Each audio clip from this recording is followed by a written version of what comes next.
Hello, everyone, and welcome to another recap episode of The Grid. We recap all the happenings of the NFL for the past week. Um, the first game of the week was a big win for the Baltimore Ravens.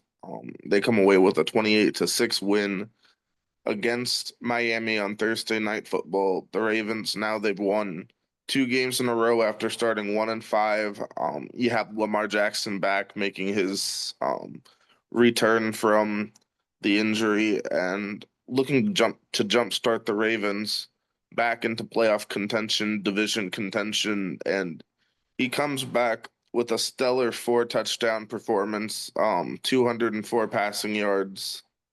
So it's just great to see one of the premier players in the NFL back doing what he loves. You're talking about Derrick Henry. Yeah, Derrick Henry 19. Lamar Jackson. Oh yeah, Lamar Jackson 18 of 23, four touchdowns, no interceptions. I mean, only two sacks allowed, and I mean, this was exactly the kind of win that you needed if you're the Baltimore Ravens. You know, you're obviously off to a really brutal start. Lamar Jackson kind of he has to come into this game under the Thursday night lights. I mean, yeah, like I know that the Miami home fans like really wanted to, see their team, especially after coming off of that big win in Atlanta the week before. Obviously, the Miami home crowd was kind of hoping to see something like that, but no, Lamar Jackson, he comes into this game, he wears the cape, he wears it well. Like I said, 18 of 23 for over 200 yards, four touchdowns. I mean, fantasy owners had to have, been pretty decently happy with that. So, I mean, you would have maybe have liked to see some more carries and some more yards, but I mean, Lamar Jackson's is going to do what he's going to do. So, like when I look at the stat chart for Lamar, I mean, it's and I mean this with all respect. It's a pretty mid stat line, but you go in there and you wear the cape very well for sure. And I would like to ask you, yes, where would you rank Charlie Kohler amongst third string tight ends in the league? Yeah, I mean Charlie Kohler, he like does what he's asked. I mean, he is reliable as you can be as a third string tight end, obviously. Mark Andrews and likely they're heavily featured, so they'll be the guys that get most of the hype, that get most of the results. I mean, Kohler with just the six receptions on the year, but the two Right. touchdowns, so I he does mean, fine. I know a lot of people talk about like Mark Andrews and that playoff. He gets the drop, in the playoff game and everything. But I mean, he's still a very serviceable, reliable enough tight end. Yeah, would you rank Mark Andrews above or below K Dot? I mean, you'd have to rank Mark Andrews higher, I'd say, but Yeah, he's been up and down. I mean, yeah, it's not a lot of consistency, and I mean, maybe that's just what you'll get out of him at this stage of his career, but generally he does the job when called upon. But yeah, this was a big one for the Ravens, like you said.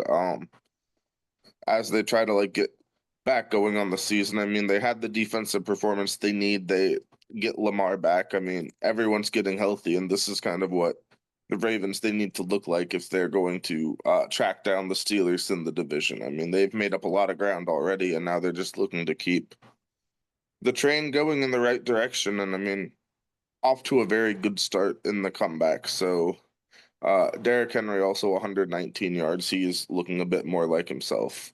So oh, the Ravens, absolutely.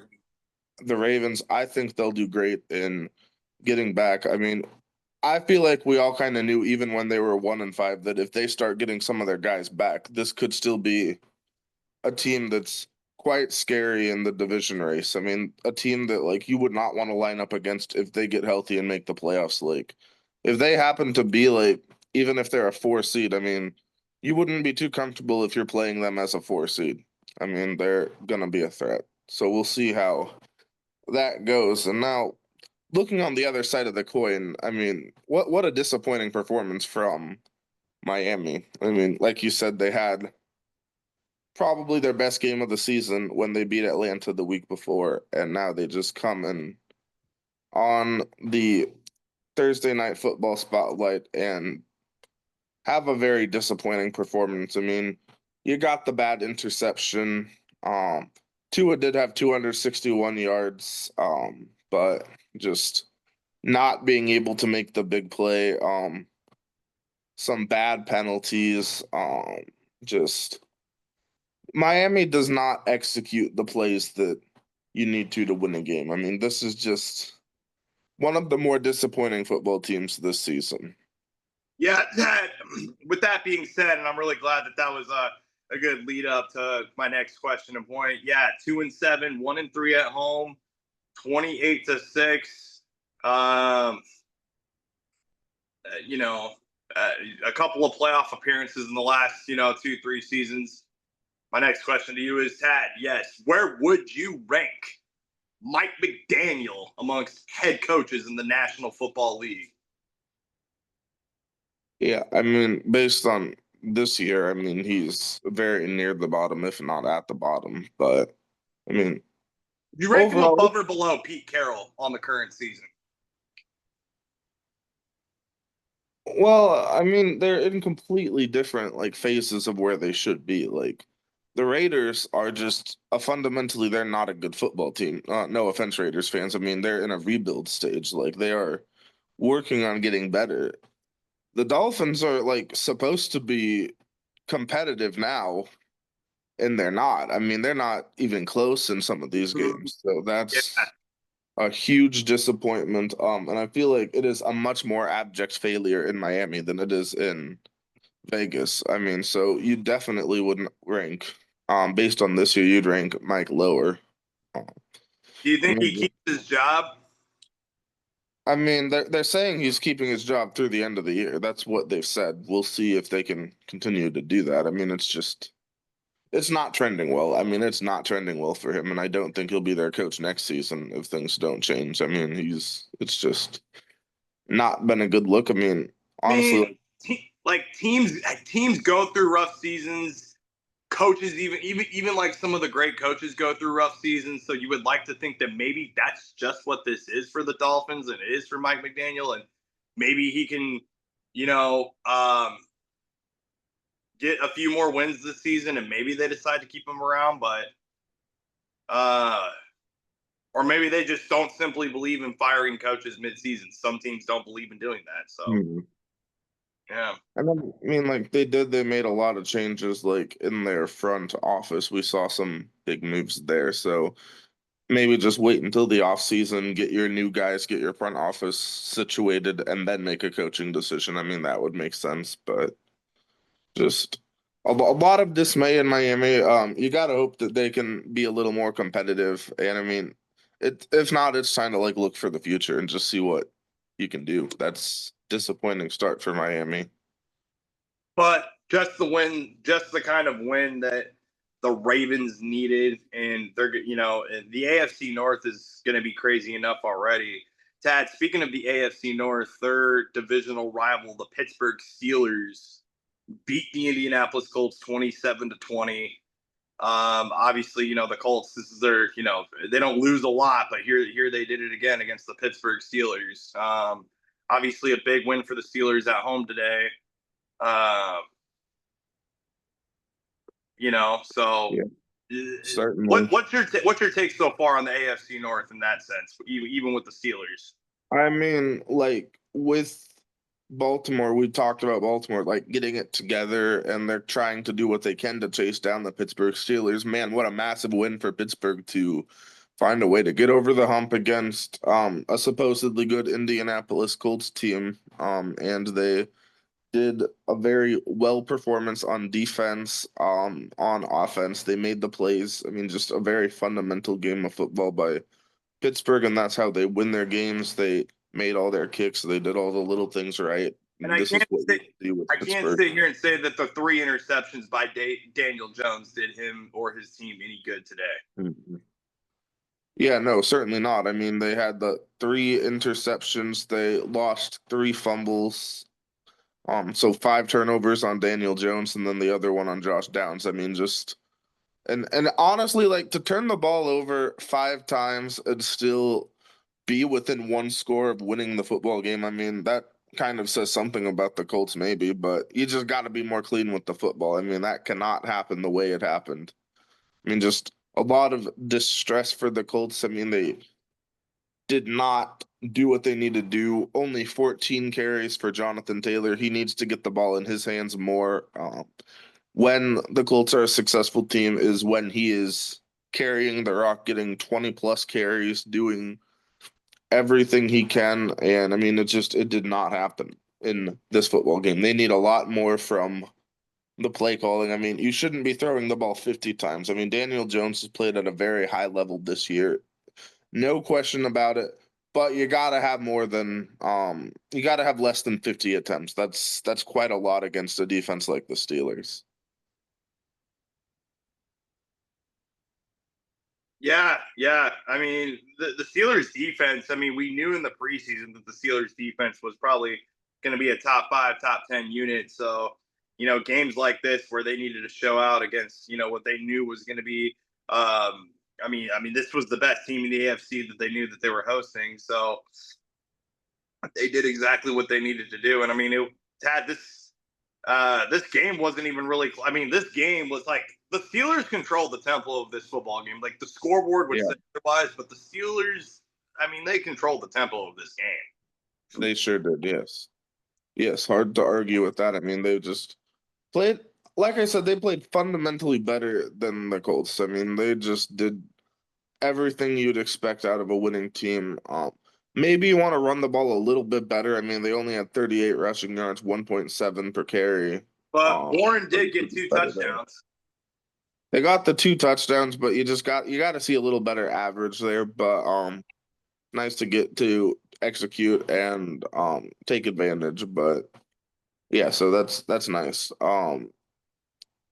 Yeah, the Steelers, they still, I mean, they sit in the lead in the division. They still have 2 games head to head with Baltimore, so we'll see how that goes. If I were to make a prediction, I'd much rather be the Ravens than the Steelers at this point. I think the Ravens will do what it takes, but a big win for the Steelers. It gives them a lot of momentum, and we'll see if they can keep that going forward. Yeah, I mean, we'll definitely see if they can keep that going forward. I mean, they're going to need it in what's going to be I mean, they should take the AFC North, but I mean, the season's still far from over in that regard. So, Mhm. um, we'll just see what happens with that. Yeah. Certainly. And one last team that was kind of supposed to be somewhat contending in the AFC North. I mean, what a disappointing loss for the Cincinnati Bengals. I mean, this is a football team. You bring in Joe Flacco after the injury. You have a chance to beat the Jets, and the defense blows that game late in the game. And then you Uh, almost have a miraculous comeback of the year to beat the Bears. But I mean, Colson Loveland's touchdown at the end, just an yeah, unbelievable state of yeah. affairs. What was your thoughts? What was your emotions? What was going through your head when Colson Loveland got that breakaway spin with 17 seconds left on the clock, and he made it 47-42? And I want to know also your personal take. What do you think was going through the Bengals fans? Like, what do you think their emotions were in that moment? The home fans of that Bengals crowd.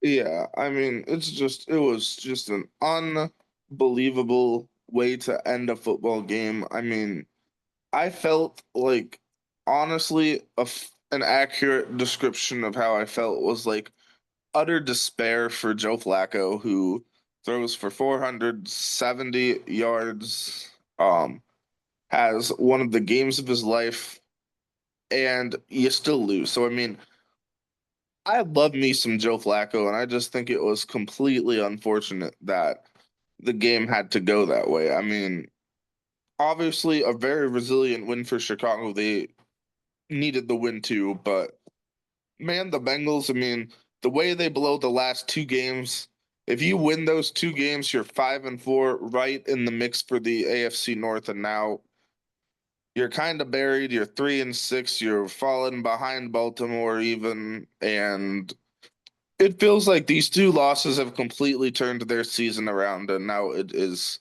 going to be a hill that I think might even be too steep for them to climb to get back into it this season. Well, I don't know the health status of Joe Burrow, and um, any reports on him. But even if he does come back at any point during the season, I mean, is he going to be the same Joe Burrow that we know him to be? That's going to be a major question mark. And I mean, listen, Joe, like you make that trade with the Browns. You to me that was like the final move of desperation for the Cincinnati Bengals, because the Bengals, when they signed Joe Flacco, you make that trade and you get Joe Flacco. That's basically the Bengals waving the flag to the NFL. We're not giving up. We're not giving up on our season. And the thing is you've had multiple incredible games out of Joe Flacco, right? You had this game against the Chicago Bears. You had that game against the New York Jets. And obviously even that game against the Steelers, they won that game, but still, so you really Tad, the Bengals should be 5-4 right now.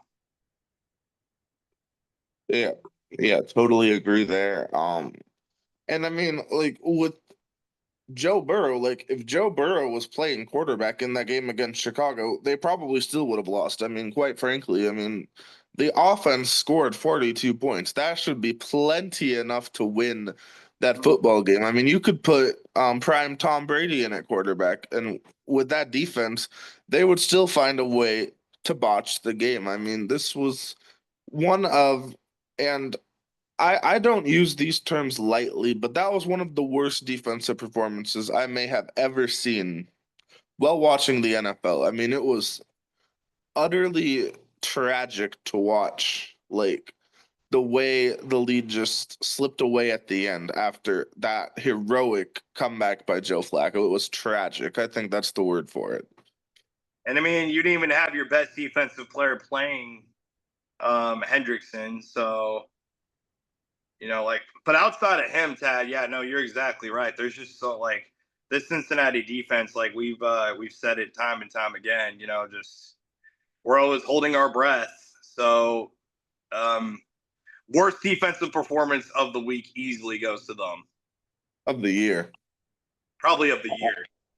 Yeah, but like with all that being said, I mean, you do got to give a lot of credit on the other side. I mean, the way that Chicago was resilient, the way that they like it's so easy to if you're Chicago, you get that lead built up, you're up by several scores, and then you see Joe Flacco go do what he does. It's so easy to just like put your head down and kind of just be resolved to the result.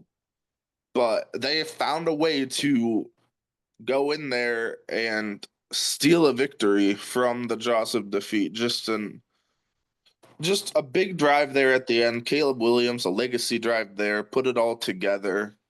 Obviously Loveland, your first round pick, paying off big there to get that touchdown. And I mean, talk about tough divisions like Chicago, Detroit, Green Bay, Minnesota, all still in contention in the NFC North. So this was a big win that Chicago probably felt like they had to have, and they found a way to get the job done. So a lot of credit there. Yeah, no, a lot of credit indeed. I even was really impressed by Kyle Monangai, the 26 carries for 176 yards. Where do you rank Kyle Monangai amongst running backs? Just really quick. Yeah, man, Kyle Monangai, I was fairly solid on him coming out of the draft. He had a very incredible season with Rutgers as a senior, and now he's showing what he can do being featured in the NFL. I mean, I've thought the entire season that he was the best running back on their roster, and now he's starting to show it with an opportunity.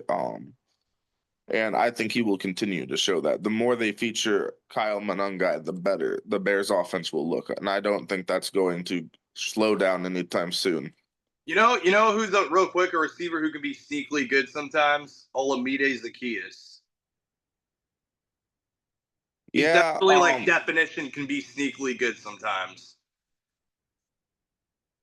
Yeah, Olamide is Zacchaeus fulfills his role as like a wide receiver 2 or 3 level player. He probably more wide receiver 3 behind guys like Moore and Odunze, but surprised to see such a quiet game out of Rome Odunze with Yeah, that not was having probably a the single sack. biggest, craziest thing is like the Bears score 47 points without getting Roma Dunze involved. Like 3 targets. I mean, I don't know, man. I mean, Caleb Williams had 2 receptions and Rome Odunze has none. I mean, that's just not something you would have expected going into the game, but alas, that's how it goes. I mean, you got to. I mean, maybe the Bengals were doing one thing right by double covering Roma Dunze, and that's probably the only thing they did right. So Well, the thing is, they double covered Rome Odunze and they didn't cover anybody else. Like, not a single other person was covered. I mean, they might have right, had all 11 on Rome Odunze for all we know. I mean, just a tragic performance by their defense. But oh like I yeah, said, I but mean, the Bears, they needed the win. They're 3-2 on the road, 5-3 at home, and this keeps them right in the middle of a very tight NFC North, which is kind of what we expected the North to be so tight. And what a tight um, game it was between the what a Vikings tight and game. Lions. Yeah, man, talking about the Vikings and Lions, I mean, the Vikings, they come in as 9.5 point underdogs, the largest in the Kevin O'Connell era. But the big thing for the Vikings was getting their signal caller back.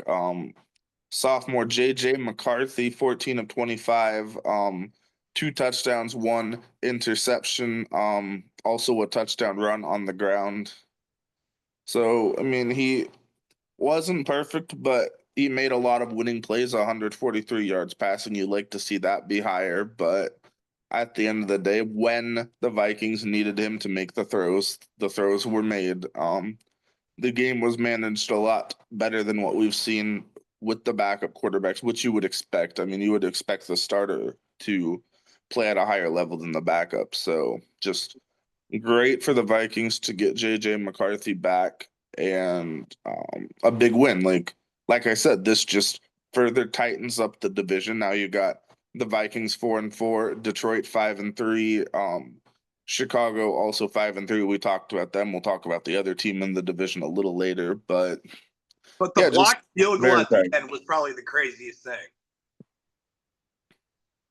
Oh yeah, when Levi Drake Rodriguez blocked that field goal, I mean that is just a moment that definitely swung the game. I mean, you had Detroit; they were getting right back in the game, and it felt like that had a chance to give a lot of momentum to Detroit if they would have made that field goal. But the big play made there by the defense, by the special teams, I mean, just gotta have it type plays. And whenever the Vikings were faced with a play that they had to have, they made the play. They found a way to make the play. Yeah, yeah, they totally did. I mean, they find a way to make the plays. They go out there. I mean, it's just really nice to see like JJ McCarthy back and everything, man. It really is. Certainly. Nice to see that. Nice to see Justin Jefferson back in the end zone for the first time in several weeks as well. 6 catches for 47 yards and that spectacular one-handed touchdown. You do like to see that Oh, absolutely. from J Jets. So a big moment there. Yeah, just a strong performance. And I mean, it kind of showed after the Vikings had wilted the past couple weeks that they were ready to get into a fight, get into the mud, and compete with a good football team, which Detroit is. Detroit is still a very good football team. Oh yeah, absolutely. I mean, Detroit's. It's just kind of cool to kind of see this turning into like a really transcendent rivalry, you know. So I know that Mm. like in past times, like the Vikings have never really considered the Lions to be. I mean, yeah, like automatically division rivals, but I feel like Vikings fans have always considered the Packers and the Bears to be way more of the rivals than ever so the Lions. But now it's just kind of cool to probably see like the Lions actually being considered a rival in that sense. I'd assume. Oh yeah. More so, yeah. Jared Goff had many ups and downs as well. He had a fairly solid game at the very least statistically. 25 of 37, 284, two touchdowns, no interceptions, sacked 5 times. So a very interesting game there for Goff. He did what he could to help try to lead Detroit back to the comeback. More so ran a bit out of time. Like you said, the blocked field goal certainly didn't help, but Jared Goff, I don't really think he was much of the problem. I mean, Um, getting sacked from 5 times does you no good. I mean, this Detroit offensive line, when it's a Penei Sewell led offensive line and supposed to be one of the best in the league, you can't let your franchise quarterback Jared Goff get sacked 5 times like that. And I don't want to discredit the Minnesota defensive front seven because they went out and they gave that offensive line just everything they could handle. But I mean, yeah. from Detroit's perspective, I mean they had to play better on the offensive line. But I mean, you all. And to be a bit fair on that, like they were dealing with some injuries up front too. I mean, that certainly did not help the case for Detroit. I know Taylor Decker was in and out. Even Sewell himself, he wasn't playing at 100%. Yeah, that's I true. mean, that's part of it. But like you said, I mean, even with who they had, I would not have expected the Vikings defensive line to dominate the game as much as they did, and they certainly did. Like they held Detroit down. They held Detroit to 3.3 yards per rush, 65 rushing yards. The 5 sacks you mentioned, I mean, Yeah. that is not what anybody would have expected coming into the game. I certainly did not. And yeah, what was your take on Javon Hargrave and Eric Wilson's performance on the defensive side of the ball for the Men in Purple? Yeah, yeah. Like I was saying, I mean, just the dominance of the Vikings front seven, the D line, um, just some huge plays there. You definitely like to see that. Eric Wilson has been a huge revelation, making several big plays. He had 6 tackles, the 2 sacks, 3 for loss, 2 hits on the quarterback. I mean, a huge game there. He's one of the more underappreciated players on this defense. Also for the Vikings, it was huge to get Andrew Van Ginkel back. He's missed several games. When he plays, the Vikings have a much more strong chance of coming out on top. The defense looks a lot better with him on the field, so that is definitely a big plus for the Vikings defense. Oh, absolutely. Um, Looking a bit on the other side, focusing some on Detroit. I have to ask, what were you thinking when you saw that touchdown catch by Jamison Williams? I mean, I'm impressed by Jamison Williams at times. What was your thoughts on that play? Thinking, man, I really should have started him in my fantasy lineup because I truthfully, Tad, I thought the Vikings defense was going to do a really good job of shutting him down, and I mean they were up until that very moment in point. Yeah, So yeah, definitely I guess interesting you there. know, I'm from now on. I'm to me, it's just starting to feel like Jamison Williams. I've only had him for 1 week now in my fantasy trade that I just traded out for, but I'm starting to think that he might just be like an every week starter, probably. Yeah, yeah, yeah, he's a high level receiver there. Definitely a player to think about. So Sam Laporta, It six could have won catches. me my fantasy match had I started Hmm. him. Oh boy, yeah, that's a tough one there. But um, Sam Laporta, 6 catches, 97 yards. That opening touchdown. Some big plays there by a high level tight end. Both tight ends with a touchdown today. Laporta, Hawkinson. So kind of shining a light there on tight end university, but big plays there. Oh, absolutely, absolutely. So yeah, this NFC North, man. I mean, this NFC North is going to be so crazy and just close and just wow. Speaking of crazy and close games, and speaking of the NFC North Tad, we had another one between the Green Mhm. Bay Packers and Tad, truthfully, as a Vikings fan, what better day? How else can you truly celebrate? I mean, I know that one other team in the Division 1 that Mm. we had just talked about, but as a Vikings fan, how great is it to not only celebrate a Vikings win, but also a Packers loss to the Carolina Panthers today on a walk-off field goal? Yeah, I mean, I don't think a lot of people would have seen this one coming, though. Some of the Packers fans that I talked to, they were actually quite concerned about this game, honestly. I mean, they were Mm-hmm. talking about how, like, you get the big win the week before you beat Aaron Rodgers. I mean, obviously, that's very meaningful for the Packers to beat that guy after how all of that ended. But they were kind of afraid that they might play down a bit to the level of the Panthers. And not to say that the Panthers are a bad football team by any stretch. I mean, they've battled back well. They're actually above 500 now for the first time this late in the season for quite some time. So some credit there. But the Packers, I mean, this is a game that you would have expected the Packers to find a way in, and they certainly did not. I mean, they did not make the plays that you have to make. I mean, a big letdown for the Packers. This is just a big surprise. I mean, but we love us some Bryce Young so much so on the Gridiron Glory with Will and Tad. I mean, Bryce Young, Tad, 11 for 20, 102 passing yards. My guy, only one interception. He only gets sacked one time. Two carries for 9 yards. I mean, but boy, is he a 5-4 starting quarterback. Two of those wins being on the road. Ladies and Mhm. gentlemen, Bryce Young in the 5-4 Carolina Panthers. Can you dig it, Panthers Uh, fans? I'd actually like to say Bryce Young is actually 5-3 as a starting quarterback this year.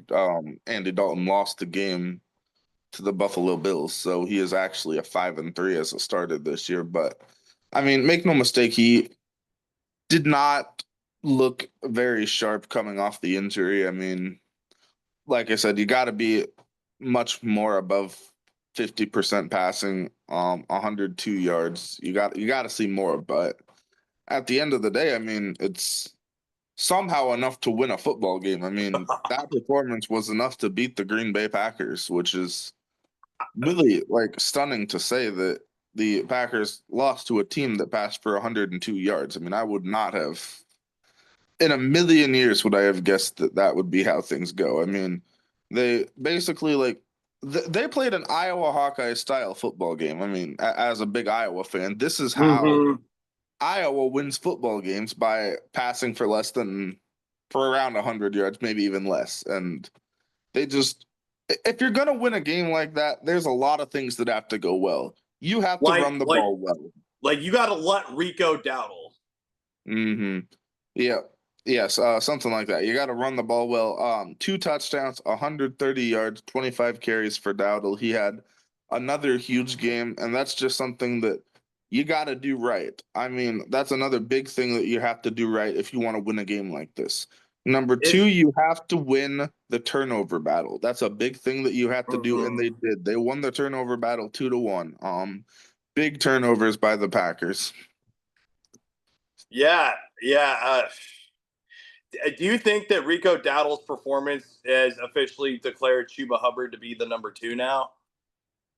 I mean, certainly like the carries. I mean, like you look at the difference in the carries, 25 for Dowdle, 5 for Hubbard. I mean, that's definitely a factor. I think that they'll both get their touches. I mean, Chuba has a lot of talent too, and he'll get some plays, but I think it's pretty air apparent that Rico's the number one at this point in time. And I mean, could that change in the future?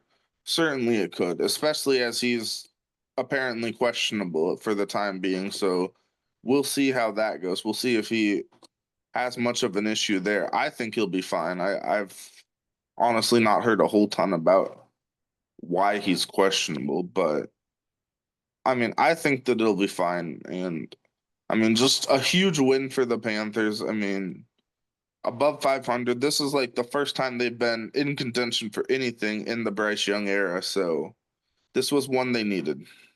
I mean, we spoke about Dave Canales, 2 seasons ago, 2 off seasons ago, previewing the Panthers. We said this is the start of a rebuild. Dave Canales coming in here and having to kind of rebuild this thing from scratch. And 2.5 years later now, Taddy, we're 5-4 with this Carolina Panthers team. So they're the kind of one of those teams that like we've been following like for the past couple of seasons. And listen, this has been a very rocky, bumpy road to this 5-4 record here in 2025. But they'll take it. I mean, they will take it with everything that they have endured and been through. Like, I think it's a culture situation. I've always been very big on Dave Canales from a culture perspective. It looks like he's making everyone accountable. Like he benched Bryce Young last year when Bryce Young was playing extremely poorly, and everyone's better for it. He constantly instills that the Panthers, they believe they're going to win these games. They believe they can win football games. I mean, you hear it in his press conferences, you hear it in his speeches to the team after the games. I mean, it's hard not to be impressed with what you've seen from Dave Canales To this year. me, to me, Get to this is make that step. easily yes, I agree with you. But to me, this is easily the most resilient. Let me emphasize that resilient franchise in the NFL right now. They are so just crazily resilient. Mm-hmm. They refuse to go down. They refuse to die. It's really great to watch. Very much great to watch. On the other end, just a very surprising way to lose a football game for the Packers. I mean, they do a lot of things right statistically. But at the end, I mean, it didn't hold, and that's Mm-hmm. very unfortunate on their end. Jordan Love, 26 of 37, 273, no touchdown, one interception. Josh Jacobs, 87 yards, a touchdown. He's continuing to have another high quality year. The real thing that is unfortunate for the Packers, aside from just the game, a bigger loss than the actual game is the very unfortunate season-ending injury for Tucker Kraft, their star tight end. Oh yeah, absolutely, Tad. I mean, um, Tucker Craft. I mean, not only a like, not only is that like a big personality loss, like in the locker room, that's also just Yeah. a big like leadership loss on the field. I mean, just outside of the stats and everything that he does. I mean, this is definitely the kind of loss. Like the Packers are going to feel his absence at moments for sure. Oh yeah. Gonna be tough to hold up to not just the production on the field, but also like you said, what he brings in the locker room. But like on the field, who can make up for the production he loses? Obviously, lose Luke Musgrave, the backup tight end. He did finish the game with 3 catches for 34 yards. He's obviously the number one target. Could you get more from guys like Romeo Dobbs, Christian Watson, who's now back from injury? Your first round pick, Matthew Golden. Somebody has to pick up the slack because Tucker Kraft was having an incredible season receiving. Oh yeah, absolutely. I mean, the Packers will figure that one out. I mean, uh, they're always the Packers are very much a pass heavy offense, and I mean, I'm sure they'll find ways to. I mean, you also have to remember they have Jaden Reed out right now. They got Tucker Kraft, but they're still kind of like finding ways to get guys involved. So the Green Bay Packers will do what the Green Bay Packers have always done, and they'll find their next man up. I mean, they're real. The Packers are really good about next man up mentality Yeah. from the non-quarterback positions. Yeah. So yeah, the Packers, they go to 5-2-1. They do still hold on to first place in the division, but now like it's just anyone's guess who's gonna come out on top now. I mean, you got Mm-hmm. the Bears and the Lions a half game out of first place. The Vikings won. It looks like the Vikings are about, well, with the tie, it's a little odd to calculate, but the Vikings are about a game and a half out. in the division, so it's anyone's guess what's going to happen there. A very tightly contested division. Um, Yeah, yeah, very tightly contested division, but one team that's not going to really have to worry about that all too much. The New Orleans Saints, as they're 1-8, haven't won a road game. You bring in Tyler Shuck to, you bench Spencer Rattler, you bring in Tyler Shuck, and Tad, this is exactly the way we expected the Saints to be. mhm. Rams just absolutely cruising this football game, 34-10 today. I mean, Matthew Stafford, 224, 32, the 4 touchdowns. Kyron Williams over 100 yards. This game was all Rams and very little Saints. Yeah, great to see Puka Nacua back, 7 catches for Yeah, Puka 95 Nacua. yards Yep. and a touchdown. I mean, I'm sure that fantasy owners of Puka Nacua were quite pleased by his performance. He Mm-hmm. might have even helped lead some teams to victories in fantasy. I mean, I certainly Yeah, don't know of any particular instance some where that happened in person, but some yeah, just some a great fantasy owners performance are there. super glad and grateful that they um, checked their lineup on Sunday morning because that really paid off for them. I'm sure that some opponents of some other team were wondering if some person was going to check their lineup or not, but then they look and the noon kickoffs hit and you see that a full lineup is set and it was live. So yeah, that was a Oh fun yeah. fantasy matchup this week. You had me on the edge of my seat up until the very end. Yeah. It was an all time classic for sure. Oh And yeah. yes, Puka Nakua incredibly insane as he did lead me to a victory over Mhm. someone maybe or maybe not on this very podcast. Oh yeah, yep, a very good fantasy matchup there. GG's in the chat.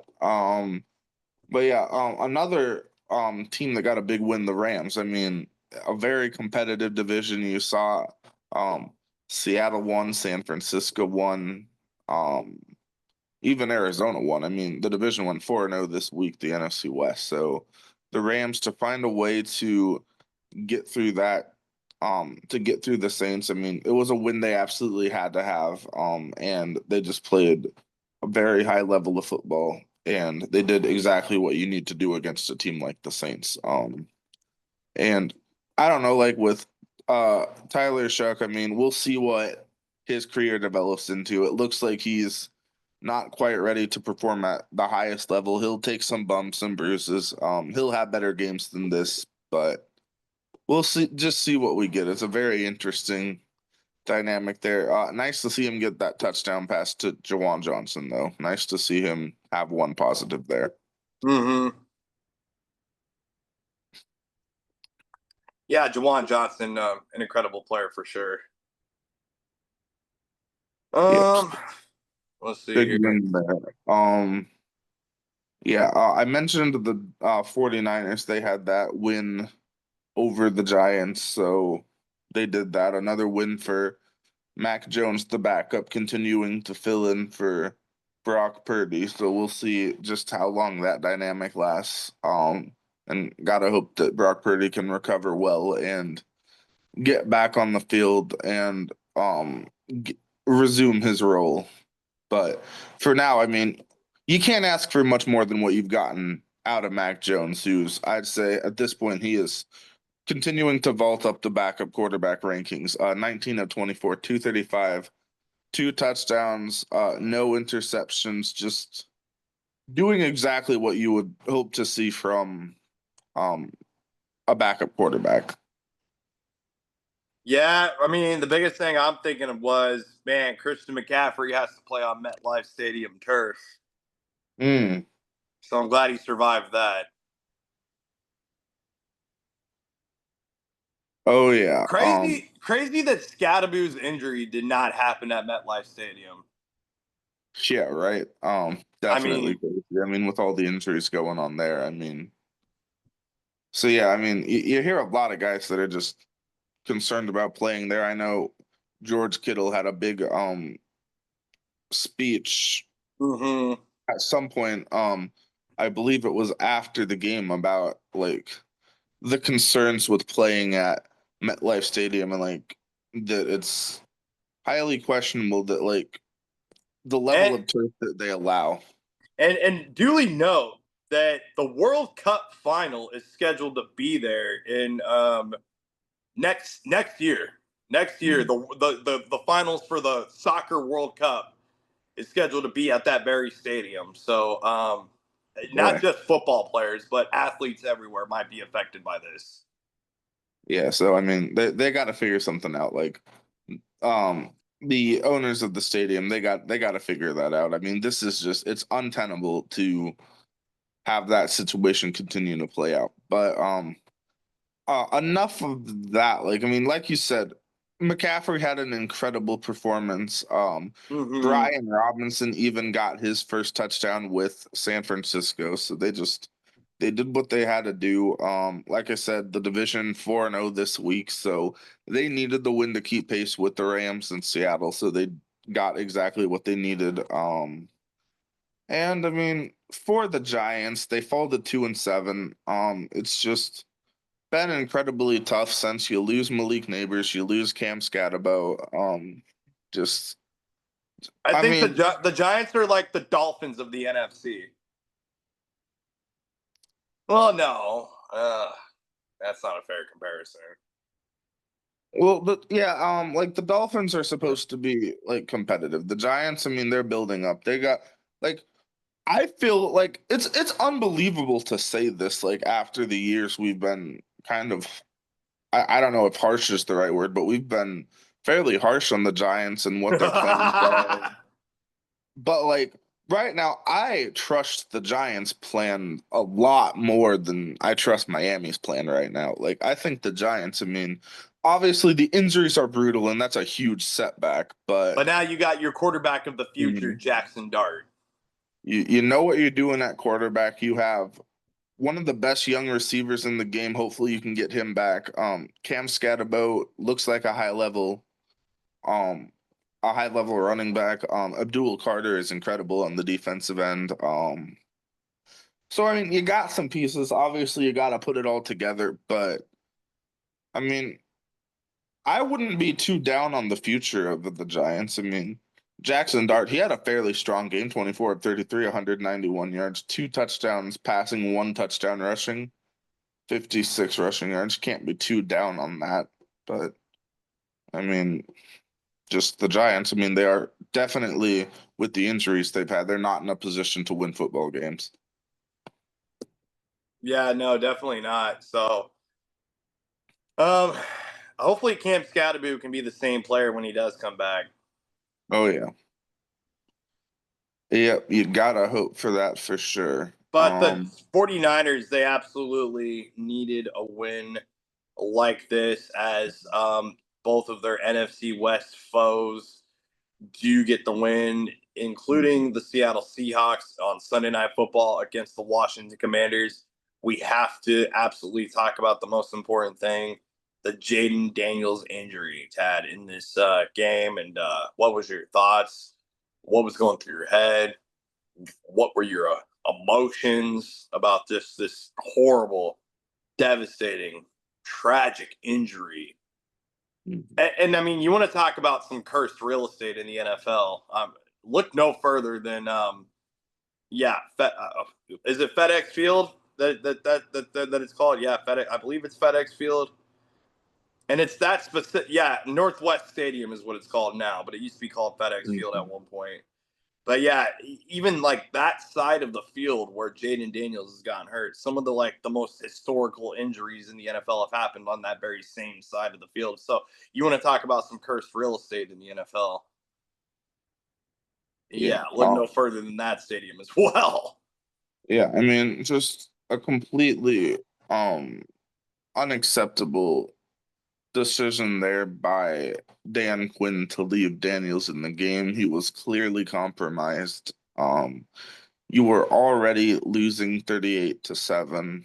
Like you Um, weren't gonna win this there game. was no comeback that was going to happen. I mean, maybe you want to help Jaden Daniels get into a rhythm, but it wasn't going to happen there. It was not going to happen um in this moment. So to leave him in the game, I mean, that was a massive failure on every level. And I think Dan Quinn knows that. Dan Quinn is a good coach. He is a good person. And I mean, I'm sure he deeply regrets the way that ended out.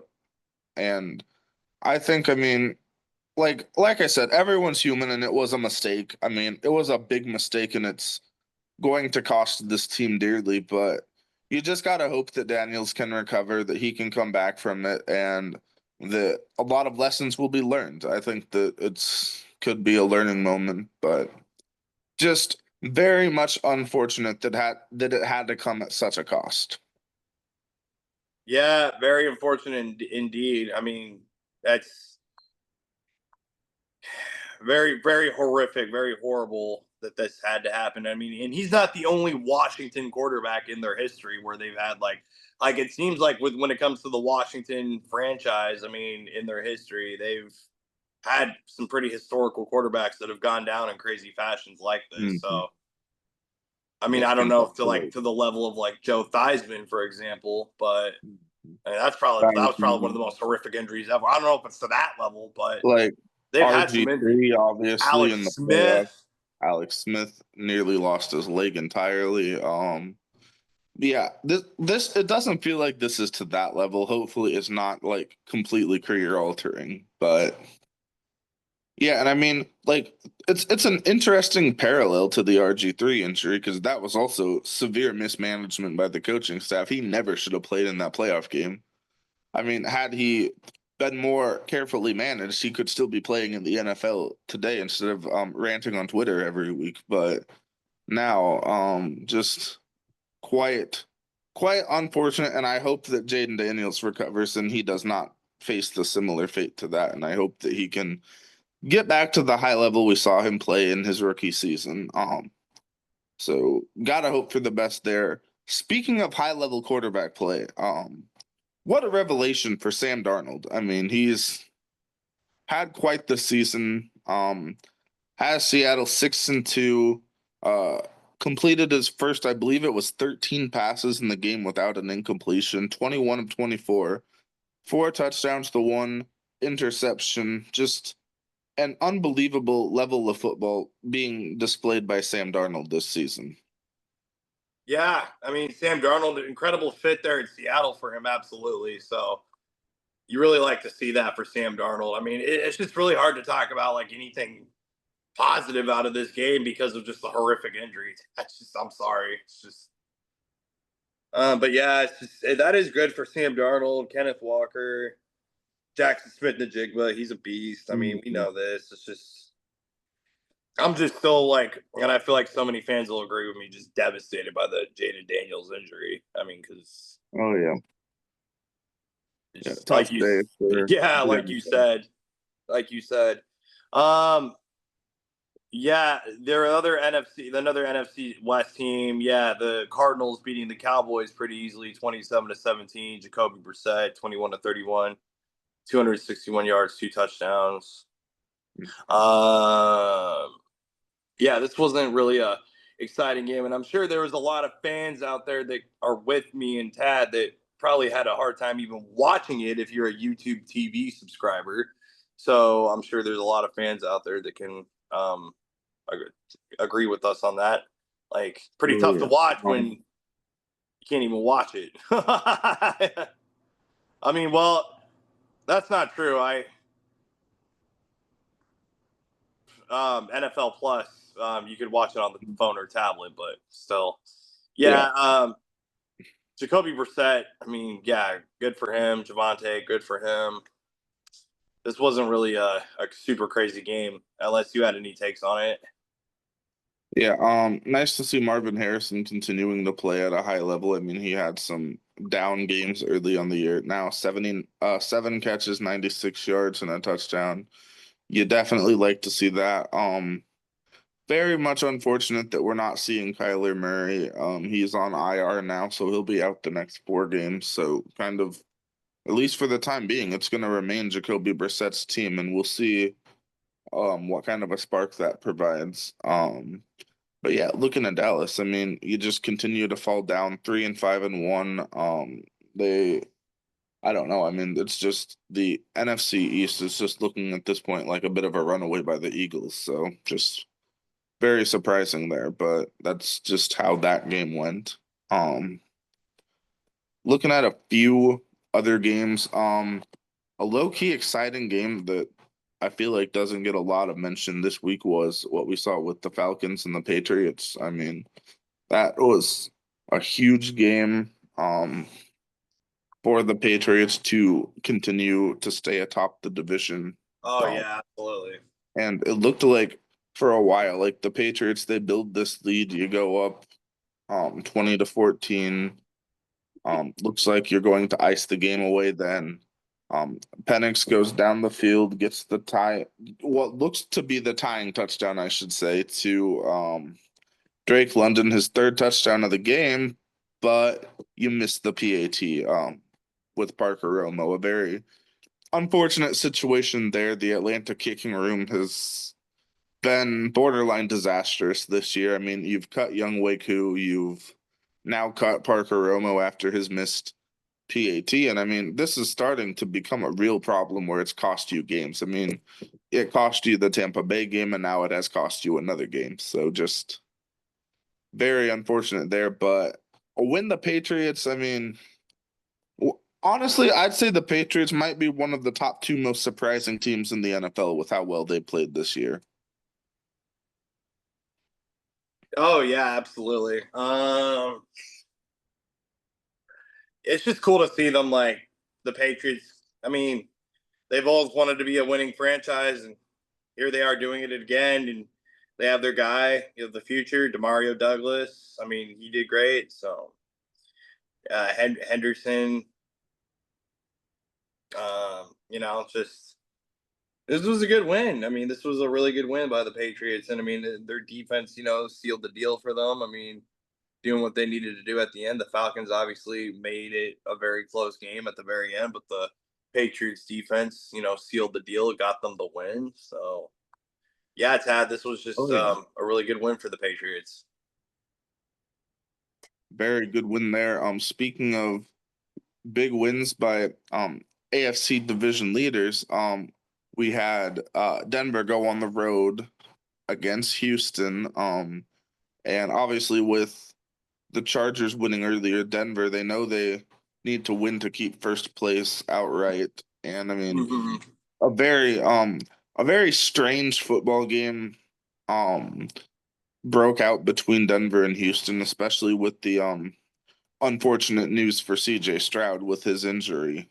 But I mean, like I said, next man up mentality. Davis Mills came in, did what he could. And in fact, he had Houston in front for a large portion of the game before the fourth quarter Denver Broncos do what we've seen them do time before this year. So what was your takes on that fourth quarter between Denver and Houston? Yeah, the Broncos obviously getting that drive, at the very end to, um, you know, get the tie 15-15, and then they somehow get the ball back. They play really good defense, somehow get the ball back. Will Lutz, who allegedly sometimes rarely misses, um, gets the game winners. So yeah, it was just really nice to see like Bo Nix go out there and do his thing, and along with J.K. Dobbins and R.J. Harvey. And yeah, what's your takes on R.J. Harvey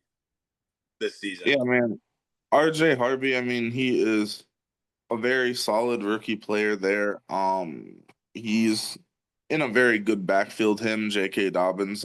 Bo Nix runs the ball some on his own, so just a very positive situation playing behind a very good offensive line as well.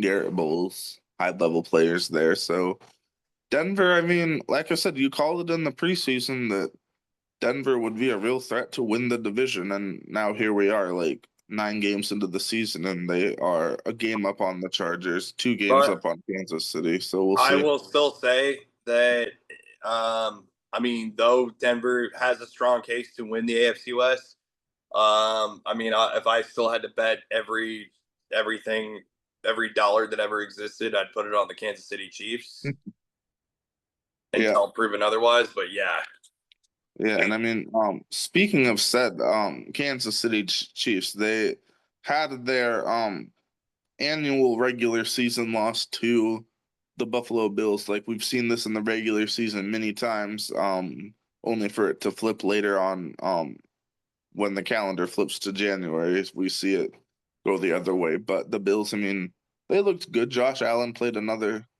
fabulous football game. 23 of 26, 273 yards, a touchdown through the air, two touchdowns on the ground. So just a big win for the Bills to show that they have what it takes to beat this team.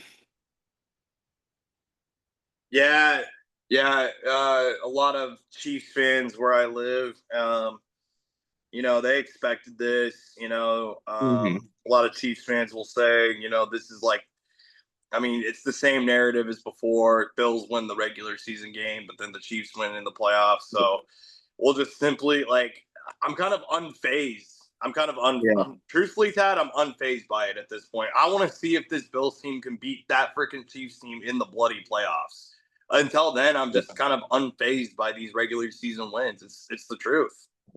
I'm with you there. I mean, we got to see, like, you got to think eventually someday the Chiefs are going to lose in the playoffs, like in the AFC playoffs. But, Right. like, until we see it, like, it's really hard to predict that anyone's going to beat this team in the playoffs. But we'll see how that goes. I do want to get your take on this one particular play where, the Chiefs were driving.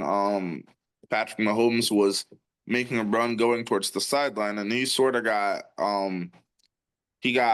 hit by none other than AJ Epinesa. And what was going through your mind when you saw that play? I mean, it was a very clean play, and like obviously they did not call the flag, which generally when he goes out of bounds and gets hit, they do. So what was going through your mind when you saw that play by AJ Epinesa?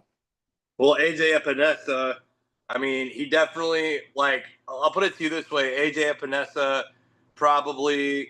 I mean, he gets AJ Epinesa.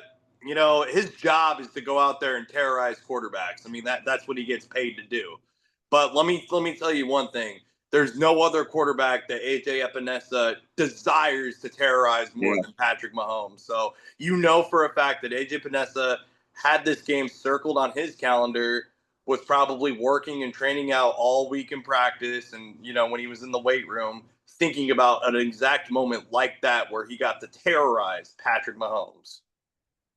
Oh yeah, so definitely there, a big play there, and I mean, obviously, like we don't expect like the Bills to beat the Chiefs in the playoffs, like we both said, but still, I mean, the Bills are in a situation where they're trailing the Patriots in their division, so any win that they can get, even now, I mean, it's a meaningful win. Make no mistake, this was a big win for Buffalo, so big credit to them for finishing the deal, and puts them just a half game behind the Patriots. So we'll see how that Mm-hmm. division turns out.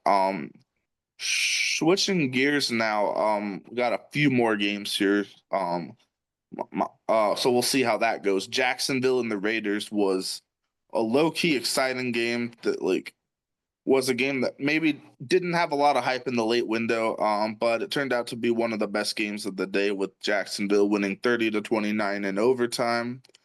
You had a lot of big moments there. Cam Little breaking the NFL field goal distance record with a 68-yard field goal. What were you thinking in the moment when you heard what Cam Little had done? I mean, I was just like, uh, he's the best kicker in the NFL right now.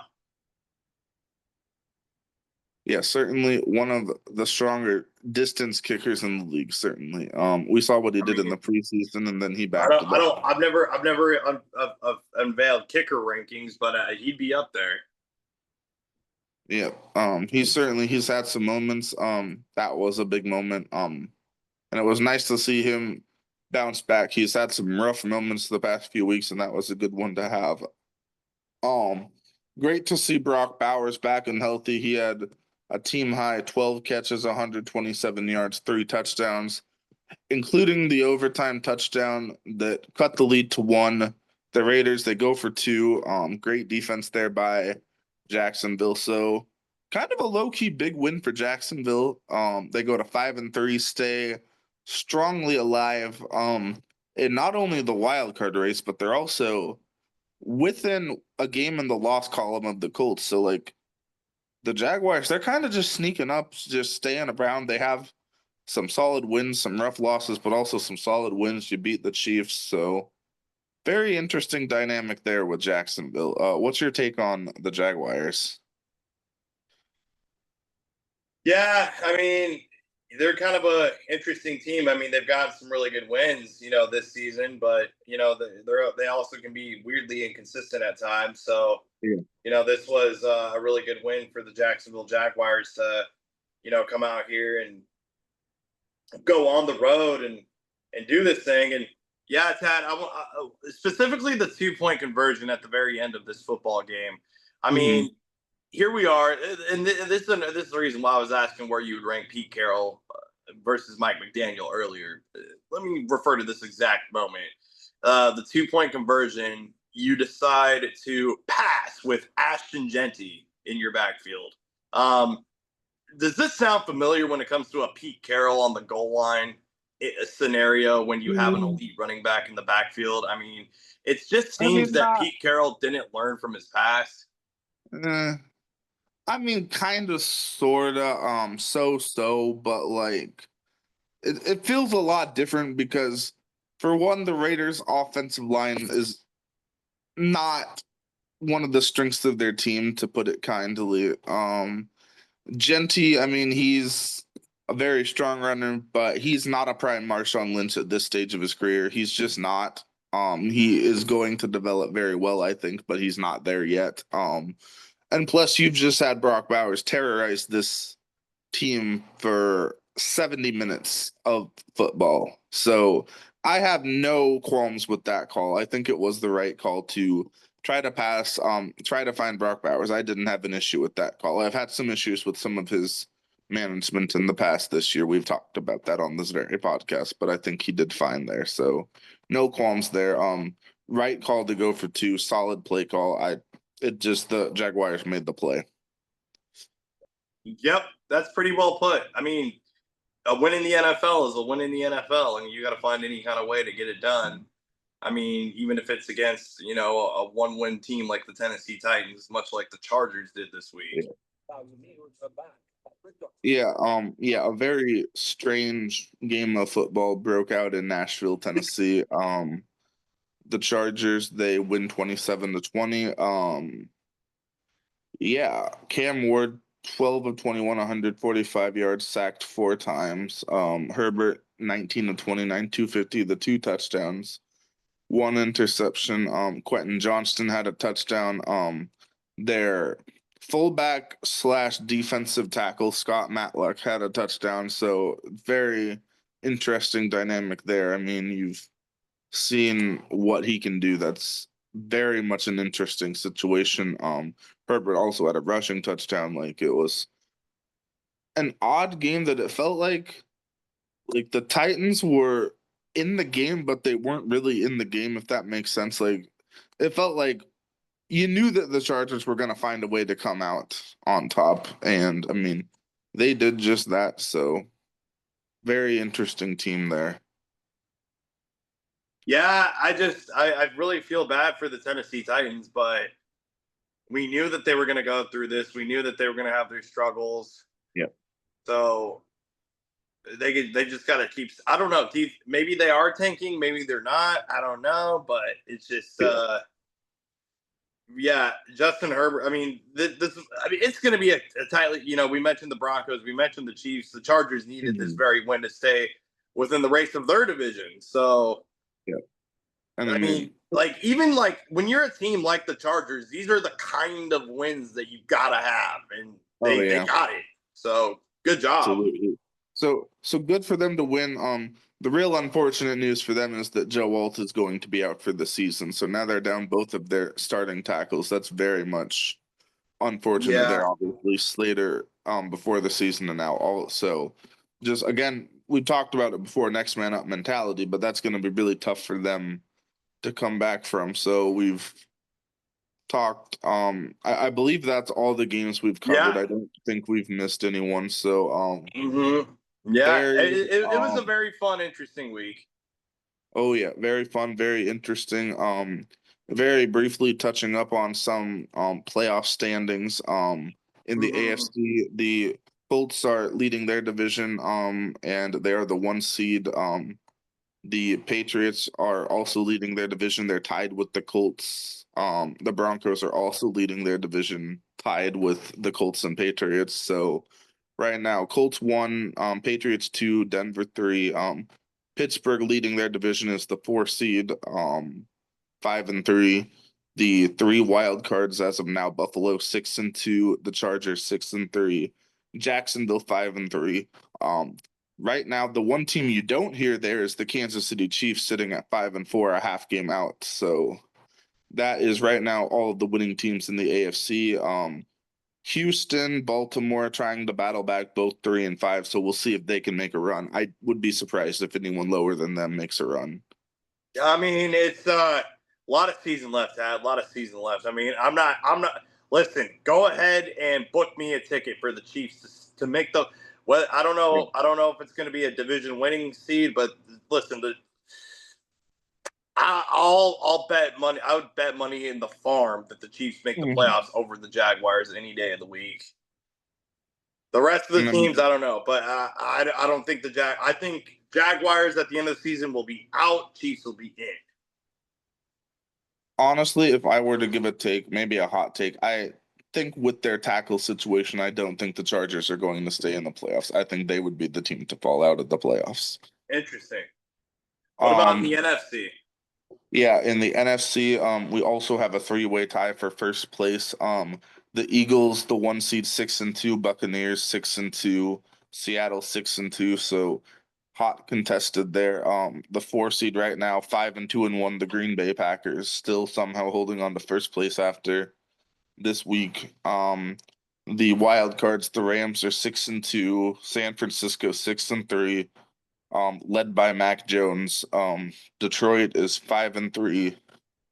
Chicago, the first team out, they are also 5-3, losing the tiebreaker to Detroit because Detroit beat them.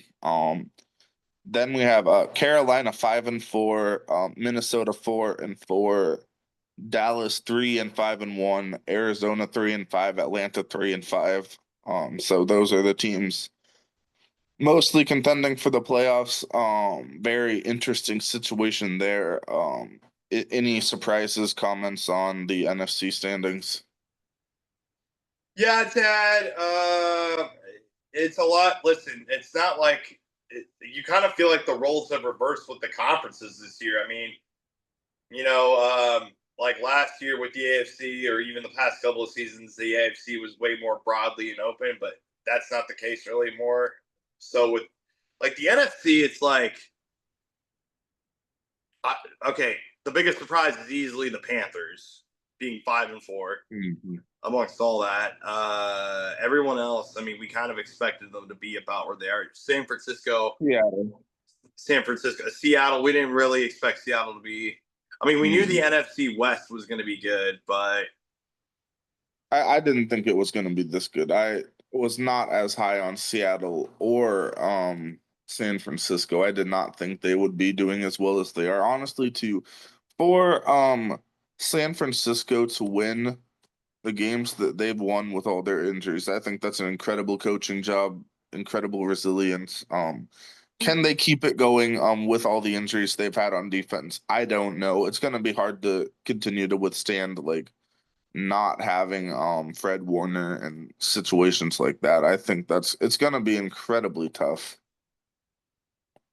yeah, it is going to be tough. I mean, in Brock Purdy's health situation and all that too. I mean, yeah, Mac Jones is doing a really good job. I mean, is Mac Jones going to steal Brock Purdy's job? I mean, I don't. I You don't didn't think so. pay Brock Purdy the contract that you did for him to get his Yeah. job stolen by some backup. I mean, I don't even want to say that like that, but I mean, he's been playing at a high level, but he's a backup quarterback, and I think he will right. remain a backup quarterback when Brock is back. Mhm. But yeah, just gonna be some incredible division races. I mean, it looks like Philly and Tampa are pretty solidly above the crowd. NFC West is just gonna come down right to the wire. Seattle 6-2, the Rams 6-2, the 49ers 6-3. I mean, Well, it came down to the wire last season too. yep. I feel the best about the Rams. I think they'll hold on and win. We'll see how that I goes. mean, that was our preseason prediction was for that we did think that the Mhm. Rams were the best team in the NFC West. So I'll Mhm. still hold true to that. Me too. And the NFC Um, North is pretty tight as well. Green I'll Bay. say right now, I don't think the Bears make it. I don't think the Panthers Mhm. make it. I would Mhm. pick the Vikings over both of them. Well, the Vikings have to pass one of the other top 7 teams. So I mean, Well, I'd also that's take the gonna be tough. Vikings over even say, I mean, the Detroit. I'd even like, especially after what the Vikings just proved to the NFL this week, Tad. I mean, I'll take the Vikings to beat out the Lions, Bears, and the Panthers for the playoffs. I would be very surprised if Detroit missed the playoffs. I don't see that happening. I don't see that happening at all. I still think if I had to pick who I think is going to win the NFC North, I would still pick Detroit. I think Detroit is The the team. biggest X factor is San Francisco with their situation at Mhm. quarterback. Yeah, if I were to see somebody in the top 7 that I think is most likely to fall out, the first team I would pick would probably be San Francisco. So we'll see how that goes. Also, I mean, Seattle kind of sitting pretty at 6-2. Can that last? I have questions there as well. Um, Maybe it can. They've looked very good, but I wouldn't be largely surprised to see the Rams pass them, to see their playoff spot become a bit more questionable. So we'll see how that goes. Yeah, we will see how that goes for sure. So, So yeah, did you have any final takes you wanted to give for this? no, I did not. Yep. Thank you all for watching the Gridiron Glory. Please continue to follow our content. Thanks for watching. Thank you.